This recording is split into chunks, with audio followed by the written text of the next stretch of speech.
Hey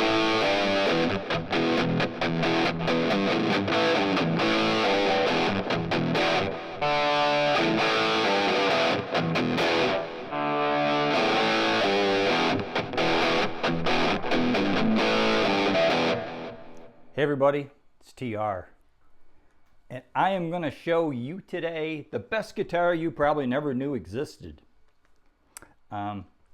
This is a Kramer Standard Pro on the topic of Kramer guitars here. This is not an old Kramer from when Kramer was Kramer. This was from the infancy of Gibson taking over the Kramer label. There was a website back around the very early 2000s, 2000-ish. Maybe late 90s, 2000s, let's call it around 2000, called Music Yo. Not Joyo, Joe-Yo, whatever, Music Yo. Gibson owned it. It was mail order only, online, and they had Kramer guitars. They ended up after that having Steinberger, because Gibson also took over the Steinberger brand. Electar amplifiers, and I think some Maestro stuff. Well, anyways, the Electar amplifiers ended up being like prototypes for what would came out when they came out with the Epiphone Val Jr. And a lot of the Kramer guitars were prototypes.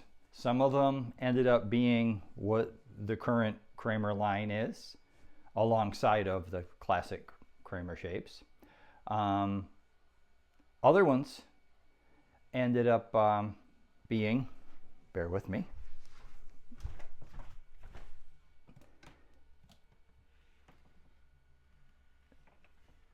sorry, I should have had this out ahead of time. I just thought of this.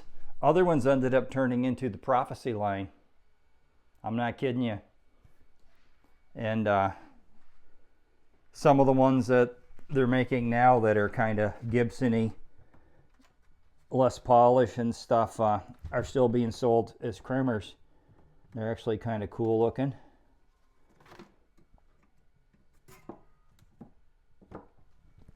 Sorry about that. That was impromptu. Anyhow, I fix it in the editing, right? So I think it was an experimentation thing is what it was. And long story short, they made the gamut of guitars that were from like around $100 up to some really nice things. I forgot to mention one brand as well, which is Tobias.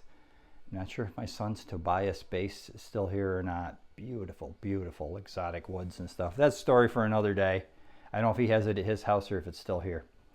Anyways, this is one of the higher end ones. This originally was like $650, $700 guitar. So they pulled the plug on Music Yo. They decided it had served its purpose, and they shut her down. And people that were valid customers like me, because you'd bought a bunch of crap from them, basically they had your email address. They would send coupons for blowing out the leftover stock. I got this puppy for $349. Yeah. Okay. If you find them online now, sometimes they will show up used in Guitar Center, and you can get a great deal, because I don't want to generalize on Guitar Center, because I'm sure Guitar Center has some employees that are total experts on musical instruments. But they also have a lot of people that don't know what they're doing too. Or maybe just through no fault of their own, haven't been around that long and don't know. But I don't know if you've ever had the experience or not, but if Guitar Center can't find an instrument to find what it's actually worth, they will lowball you. And once the lowball starts rolling, now they can find it. And what they find is the lowball prices.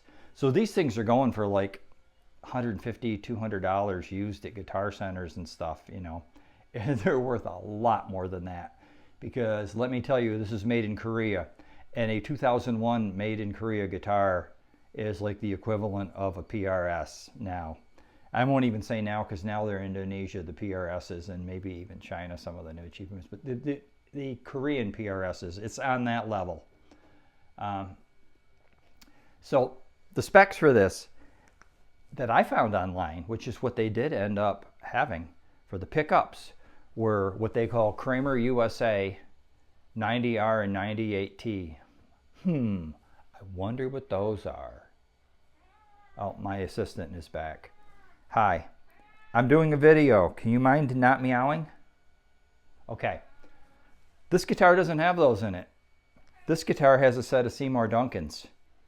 And what it was advertised as having was a JB, the bridge, and a pearly gates in the neck. It's got Goto Magnum Lock tuners.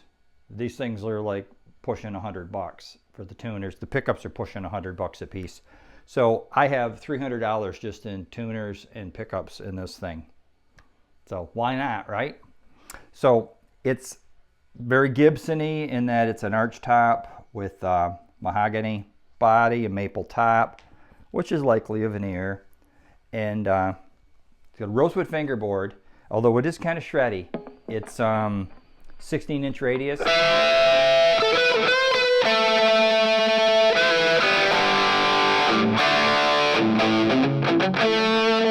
Although only medium frets, so the frets are like with Les Paul sized. The next mahogany, and I'm going to do a little cutaway and show you where I'm musing as to whether there is a scarf joint on it or not. Now this has a really nice mahogany body. The stain's a little on the dark side, so it's really hard to tell how many pieces of wood it may be. But from looking right here, my guess is going to be 3, if you can see what I'm seeing there.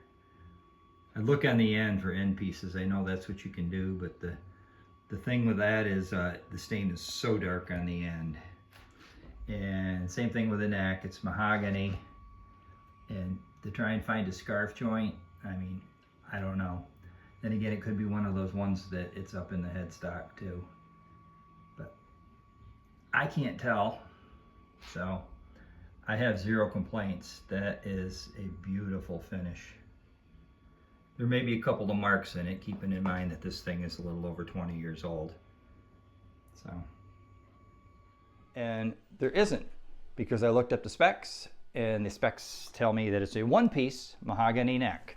So 1-piece mahogany neck, likely, if I spy with my little eye best I can, 3-piece mahogany body, and likely a maple veneer.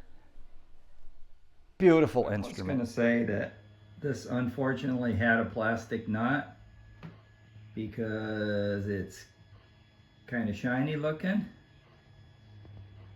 However, on further inspection, from the front side, it's not shiny looking. And if I feel that, it is very slick. So I'm going to go with it's graphite. Like a early Graphtec nut, because it's got the feel of my Graphtec nuts. Not like I don't know the difference. I've installed plenty of Graphtec Tusk nuts in guitars, and that's what they feel like. So we're gonna go with that. I'm thinking the shiny part is just because of there being some of the polyurethane over top. And yes, this is not perfect. Look at there. That's not a chip. That's a spot that didn't get stained for whatever reason, and they polyed right over top of it. But I don't care, because I got this at a bargain. Oh yeah, and while we're here, let's check out the fingerboard. And also, let's check out my assistant. Don't be itching, they're gonna think you got fleas. You don't have fleas, you've never been outside a day in your life, all 15 years. Yeah. This is my massive cat pharaoh. I don't know if you can tell from the picture what he's near or not, but he weighs in at about 25 pounds. And he's not really fat. He's just a sturdy boy. So check out this for a lemon drop.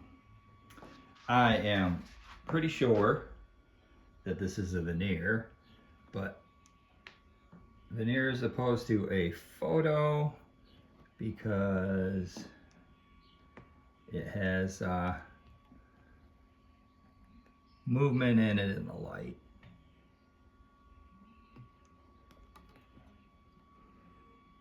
kind of hard for photo to do that. Of course, the gold hardware, and it's 10 karat plated. And a thin plating, so it'll wear off.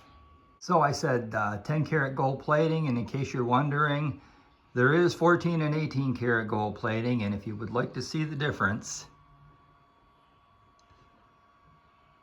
there it is right there.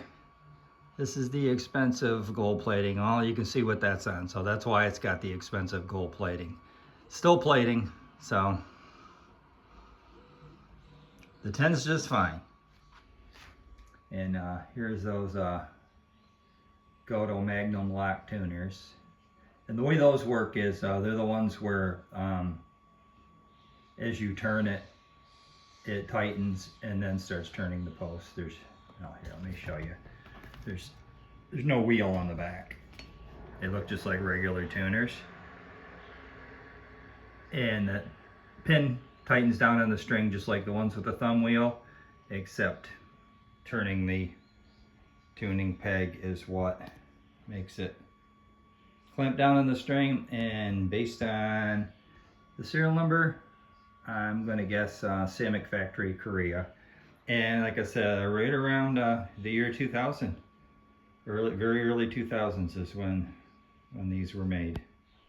And as I said, there's not a lot of them out there, so any of them that are used can be had cheap. You hear some clean sounds, because normally I don't care about clean sounds, but to show off the clean sounds, it has coil splitting.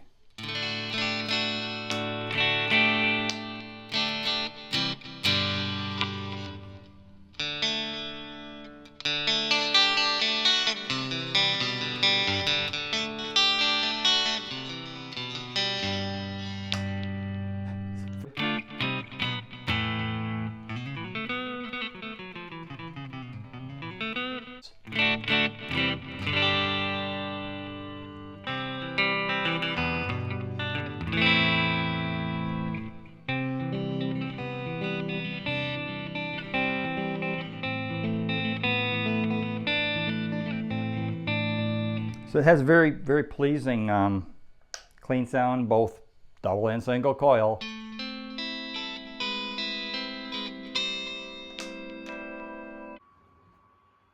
So let's see what we got down in here.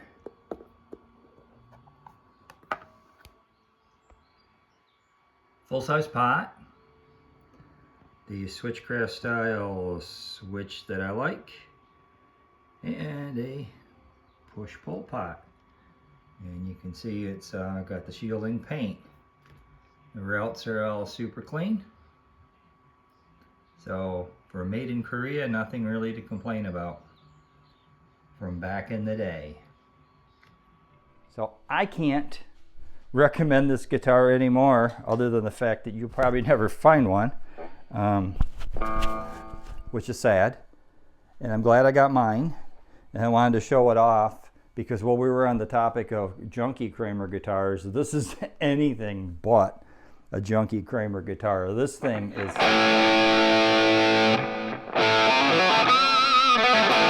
This thing just rocks.